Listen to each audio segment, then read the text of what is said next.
तासगाव भिवघाट रोडवर पुंदी फाट्याजवळ भीषण अपघात. भरधाव एर्टिगा गाडीने 7-8 वाहनांना धडक दिली. यामध्ये एकाचा जागीच मृत्यू झालाय. तासगाव तालुक्यातील पुंदी फाट्याजवळ आज सायंकाळी भीषण अपघात घडला.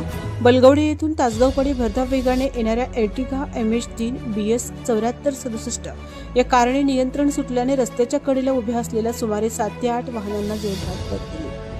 या अपघातात एक जणाचा मृत्यू झाला असून अनेक वाहनांचे मोठ्या प्रमाणात नुकसान झाले आहे.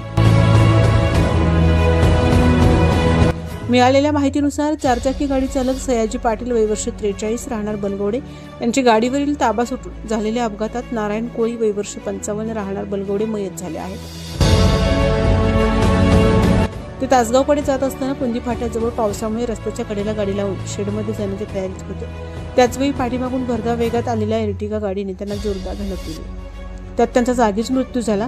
अपघात इतका भीषण होता की रस्त्याच्या कडेला उभ्या असलेल्या 7 ते 8 गाड्यांना देखील धडक बसून मोठे नुकसान झाले आहे. घटनेची माहिती मिळताच पोलीस घटनास्थळी दाखल झाले. पंचनामा करून अपघातग्रस्त वाहने पोलीस स्टेशनमध्ये जमा करण्यात आली. मृतदेह अँब्युलन्सद्वारे तासगाव येथील शासकीय रुग्णालयात शवविच्छेदनासाठी पाठवण्यात आले आहेत. पुढील तपास तासगाव पोलीस करीत आहेत.